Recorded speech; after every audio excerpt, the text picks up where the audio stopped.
So 5ই আগস্টের পরবর্তী এখন যে কাজগুলো হচ্ছে আমরা আসলে হতাশ হতে চাই না। সুবাসও ছড়াবে এবং রক্তও ঝরাবে। জাতীয় চলচ্চিত্র পুরস্কারে আমি পরিমণি পারফর্ম করেছিলাম। ডানা ক্যারেক্টারে পরিমণির গোলাপের যে কেমিস্ট্রিটা, সেই কেমিস্ট্রিটা মানুষ পছন্দ করবে। ঈদের ছবিগুলো কিন্তু শুটিং চলছে। ছবির নামের সাথে যেরকম প্রেম, আমার কাছে মনে হয় যে ছবির ভেতরের প্রেমের চেয়ে বেশি ইম্পর্টেন্ট সেটা আমার মনে হয় যে প্রত্যেকটা আর্টিস্ট থেকে শুরু করে কলাকুশলী থেকে শুরু করে প্রোডাকশন, লাইট এবং প্রডিউসার, মানে ইচ অ্যান্ড এভরি পার্সন যে এইটার সাথে রিলেটেড, তাদের আসলে কাজের প্রতি প্রেমটা অনেক বেশি ইম্পর্টেন্ট। এবং সেই প্রেমটা আসলে আমার মনে হয় যে কাজের প্রতি প্রেমের যে সিঙ্ক হওয়াটা বা সিঙ্ক্রোনাইজেশনের যে ব্যাপারটা যখন ঘটে যায়, তখন আমার কাছে মনে হয় যে ছবির কাজটা ভালো হয় এবং সেই ছবিটা ব্যবসায়িকভাবে সফল না হলেও কোনো রিগ্রেট থাকে না। সো আমার কাছে মনে হয় যে আমরা আসলে গোলাপ ছবি নামের যে প্রেমটা বা যেই ভালোবাসাটা, সেই ভালোবাসাটা কাজের প্রতি থাকবে, সেটাই আশা করছি।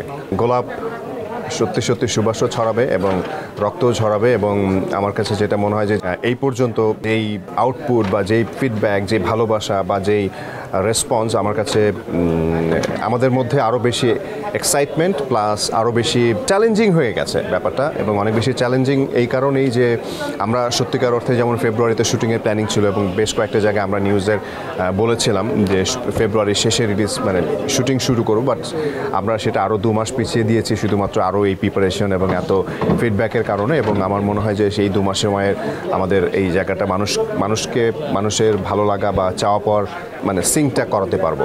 আমার সাথে কাজের অভিজ্ঞতা নেই, কারণ হচ্ছে প্রথম একটা কাজ করেছিলাম, সেটা আমার মনে আছে, কারণ যেহেতু একটা কাজ সেই কারণে মনে আছে। সেটা হচ্ছে লাস্ট ইয়ার বা তার আগের বছরে 2023 জাতীয় চলচ্চিত্র পুরস্কারে আমি পরিমণি পারফর্ম করেছিলাম। সেটা ছিল আমাদের প্রথম কাজ, ছবিটা হতে যাচ্ছে প্রথম চলচ্চিত্র আর কি। আমার কাছে মনে হয় যে আমি যতটুকু কাজ দেখেছি, বিজ্ঞাপন, তারপরে যে পারফরমেন্স, গান বা ফিল্মে যেসব জায়গায় দেখেছি, আমার কাছে মনে হয় যে খুবই ভালো। এবং আমাদের যে ক্যারেক্টারটি করছে ডানা, এবং এই ডানা ক্যারেক্টারে পরিমণির এবং ডানা ক্যারেক্টারের সাথে গোলাপের যে কেমিস্ট্রিটা, সেই কেমিস্ট্রিটা মানুষ পছন্দ করবে এবং ওর ক্যারেক্টারটা অনেক ডাইমেনশন আছে। সো এই জায়গাটাকে মানুষ অনেক সুন্দরভাবে নেবে আর কি। পরির জায়গায় অন্য কেউ হতে পারতো। পরি হচ্ছে আমার ডিরেক্টর এবং আমাদের যে প্রডিউসার, এবং আমরা সবাই মিলে যখন এটা নিয়ে আলোচনা করলাম যে কাজের ক্ষেত্রে দেখা যাচ্ছে যে এখানে নতুন একটা মেয়ে নিলেও যেমন হতো বা একটা প্রমিনেন্ট একজনকে নিলেও তাই হবে, ক্যারেক্টার মনে হবে তাকে।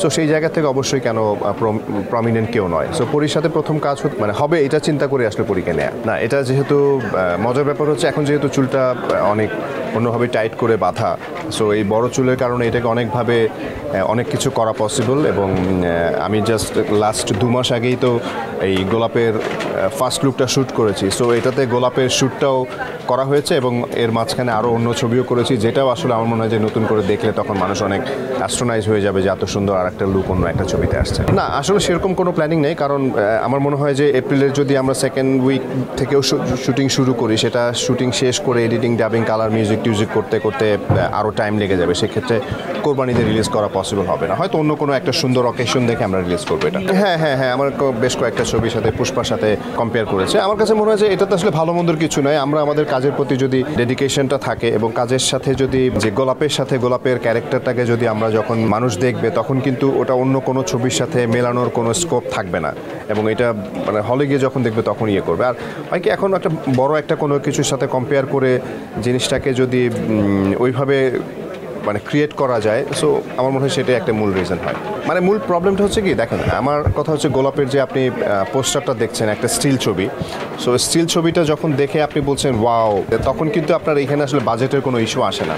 ঠিক তেমনি আপনি যখন একটা হলিউডের বা বলিউডের একটা ছবি দেখবেন, ওই পোস্টারটা কিন্তু ওটা স্টিল ছবি, ওটা কিন্তু ওইখানেও কিন্তু আসলে ওইভাবে বাজেট বোঝা যায় না। কিন্তু যখন আপনি টোটাল কাজটা করতে যাবেন, টোটাল জিনিসটা ফিল্ড ওয়ার্কে আসবেন, তখন আপনি ওইটা আসলে ডিফারেন্সিয়েট করা যায়।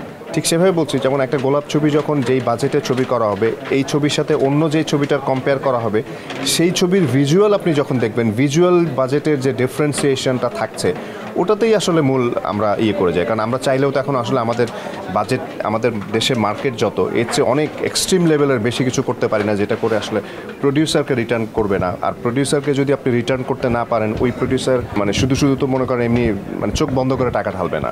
সো এটা মার্কেটের উপরও ডিপেন্ড করে অনেক। না, বাট আমি আমার জায়গা থেকে যেটা বলবো যে আমি যদি বিগত লাস্ট 2 মাসের ছবি রিলিজের কথা বলি, আমি অবশ্যই সেখানে দেখেছি যেমন লাস্ট ফ্রাইডে তো ছবি রিলিজ হয়েছে ময়না, তারপরে আরেকটা ছবি রিলিজ হচ্ছে ওই যে জলে জলে তারা, তার আগে অনন্য মামুনের একটা ছবি রিলিজ হয়েছে মেকআপ, তারপরে জয়াপুর একটি ছবি রিলিজ হয়েছে, আমাদের মৌসুমী হামিদের একটা ছবি রিলিজ হয়েছে, তারপরে মেহজাবিনের একটি ছবি রিলিজ হয়েছে, অমিতাভ ভাইয়ের একটা ছবি রিলিজ হয়েছে এবং ডিসেম্বরও বেশ কিছু ছবি রিলিজ হচ্ছে এবং সাথে সাথে আমার মনে হয় যে মানে এই কাজগুলো হয়তো পুরনো কাজ, বাট আস্তে আস্তে যেমন ঈদের ছবিগুলো কিন্তু শুটিং চলছে।